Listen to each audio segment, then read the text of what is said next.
کل آپ نے انڈین میچ پاکستان کا میچ دیکھا؟ دیکھا کیا ہوا پھر؟ پاکستان کی تباہی کا بنیاد جو ہے ماشاءاللہ میچ تو انہوں نے اچھا رکھ دی. جیت رہے تھے سر 11ویں اوور تک. ہاں تو پھر اسی لیے تو میں کہتا ہوں کہ محسن نقوی کا جو وجود ہے وہی کافی ہے کہ جیتی ہوئی بازی کو الٹا کر دیتا ہے، الٹ کر دیتا ہے اور ہرا دیتا ہے.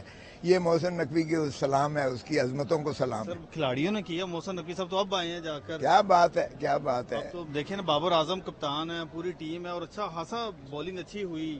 بیٹنگ میں آ کر اچانک مسئلہ ہوا پھر.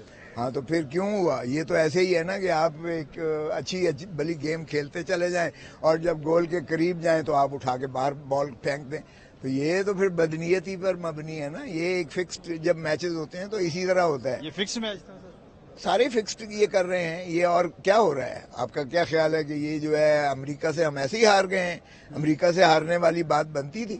یہ محسن نقوی صاحب کو ہدایات جن سے بھی مل رہی ہیں کہ جی آئی ایم ایف کا ہم نے جو ہے منظور کروانا ہے، اس لیے آپ نے ہارنا ہی ہارنا ہے، تو وہ بس پھر تابع داری و غلامی کریں گے. جیتے ہوئے میچ کو، وہ بھی میچ امریکہ والا جیتا ہوا ہم نے ہرا دیا.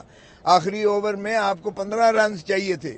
یہ ہو سکتا ہے کوئی شعوری طور پر کہ 15 رنز آخری اوور میں ہمارا بالر جو ہے اگر صحیح کو دی جاتا بال تو وہ 15 رنز بنوا دیتا؟ کبھی ہو سکتا ہے ایسا. اور پھر آپ دیکھیں کہ بڑی عجیب بات ہے، جب سپر اوور آتا ہے وہ اس اوور میں ایک پورا اوور. میچ دیکھا آپ نے؟ ہاں تو میں نے دیکھا ہے. سپر اوور میں آپ اندازہ کریں وہ 19 رنز بنا جاتے ہیں، 7 وائڈ بال دی جا رہی ہیں. ماشاءاللہ کیا بات ہے.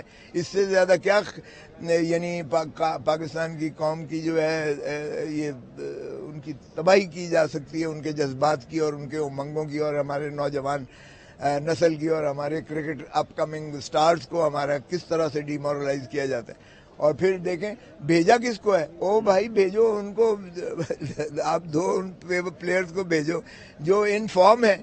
آپ ان دو کو بھیج رہے ہیں ماشاءاللہ جو وہاں 13 پر ہی ڈھیر ہو جاتے ہیں اور پھر آپ ہار جاتے ہیں 7 رن سے. ماشاءاللہ. اور حل یہاں کیا ہے سر اس کا؟ ٹیم کیسے ٹھیک ہو؟ اور ٹیم اس کو پہلے ہٹائیں اور فوراً اس کو تو استعفیٰ دے دینا چاہیے. مگر پوری ہمارے سرجری کریں گے پوری ٹیم کی. وہ پہلے اس کی تو استعفیٰ لو، محسن نقوی کا تو استعفیٰ لو پہلے. وہ تو اس سے نیچے اترے. محسن نقوی کہاں کا کرکٹر آ گیا کہ اس کو سارا آپ نے اختیارات دے دیے ہیں. وہ سر انتظامی سیٹ ہے، نجم سیٹھی صاحب بھی رہے اور بھی زکا صاحب رہے ہیں سر زرداری صاحب کے دور میں چیئرمین پی سی بی. یہ تو انتظامی سیٹ ہے سر. او یار دیکھو، جب چیئرمین جو ہے وہ سارا کچھ وہی ہوتا ہے، بادشاہ ہوتا ہے، کنگ ہوتا ہے وہ اس کا، اور سارا کنٹرول جو ہے چیئرمین کے ہاتھ میں ہوتا ہے. اور اگر چیئرمین جو ہے اس طرح کی وہ من پسند حرکتیں کرتا ہے تو پھر آپ کو کیا آج توقع سر ہے؟ حتیقی عزت قانون بھی نافذ ہو چکا ہے. وہ تو آپ دیکھیں نا، گورنر صاحب جو آئے ہیں انہوں نے کہا ہے کہ ہم اس میں تو، میں تو نہیں اس کا حق میں تھا. اور پھر آپ دیکھیں کہ ایکٹنگ گورنر جو بنتا ہے وہ اس دن سپیکر تھا. جس دن یہ بل جو اس نے بلڈوز کر کے منظور کروایا ہے اس وقت سردار احمد خان سپیکر تھے.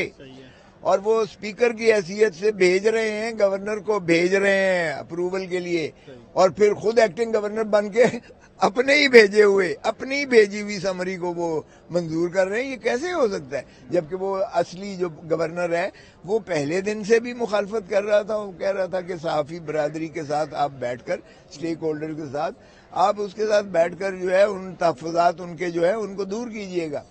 اور اب بھی اگر اس طریقے سے آپ نے آئین کا جو ہے گلا دبانا ہے، آپ نے جمہور کا گلا دبانا ہے، آپ نے عوام کو آگہی سے محروم کرنا ہے، آپ نے آرٹیکل 19A کو جو ہے منہدم کرنا ہے، اور آپ نے صحافی کی جو ہے ایک ان کے اظہار خیال پر اور اظہار فکر پر اور اظہار گفتگو پر اور سوچ پر اور اس پر آپ نے قدغن لگانی ہے.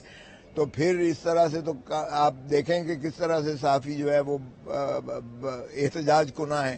اور اس کے ساتھ ہم بھی ہیں، انٹیلیجنسیا بھی ہے، قوم ساری بھی وہ احتجاج کر رہی ہے اور وہ چیلنج بھی ہو گیا. خان صاحب کا جو آپ نے وہ دیکھا جہاں پر ان کو رکھا گیا ہے، تصاویر بھی آپ نے دیکھی، مطمئن ہے جو یار شرم آنی چاہیے جو یہ کہتے ہیں. وہ 8x10 کا ایک کمرہ چھوٹا سا ہے، اسی میں گھڑوس کیا ہوا ہے. اس میں ایک سائڈ پہ بیڈ رکھا ہوا ہے، ایک سائڈ پہ کرسی رکھی ہوئی ہے، ایک سائڈ پہ بکس رکھی ہوئی ہے، ایک سائڈ پہ ایئر کولر رکھا ہوا ہے، اور کہتے ہیں جی یہ تو عیاشی کی زندگی گزار رہے ہیں. او بھائی ان کو ذرا نواز شریف کو بھیج دو نا. ذرا ایک دن شہباز شریف کو بھی بھیج دو اس میں اور کہہ دے تنہائی میں رکھیں، ان کے دماغ ٹھیک ہو جائیں گے. یہ تو کہتے تھے آگے شکایت کرتے تھے مچھر کاٹتے ہیں، یہ بڑے نازک ہیں، نرم و نازک ہیں، لیکن اس شیر کے بچے نے شکایت بھی نہیں کی ہے کبھی. اور ذرا بار بار دکھائیں نا، یہ کہتے ہیں لگژری میں اور یہ لگژری ہوتی ہے بھائی. ان کو تو ایئر کنڈیشنرز ملے ہوئے تھے اور پورے فلور ملے ہوئے تھے، ہسپتال کا پورا فلور ہوتا تھا ان کے پاس. اور اس کا مقابلہ کرتے ہیں اس چھوٹی سی کال کوٹھڑی. یہ کال کوٹھڑی ہے بیسیکلی، یہ ڈیتھ سیل ہے، سزائے موت کی کوٹھڑی ہے یہ جو اسے دی ہوئی تھی یا جو بھٹو کو دی ہوئی تھی، جس قسم پرسی کے عالم میں رکھا تھا. سر وزیر اعظم شہباز شریف کا دورہ چین کیسے دیکھتے ہیں؟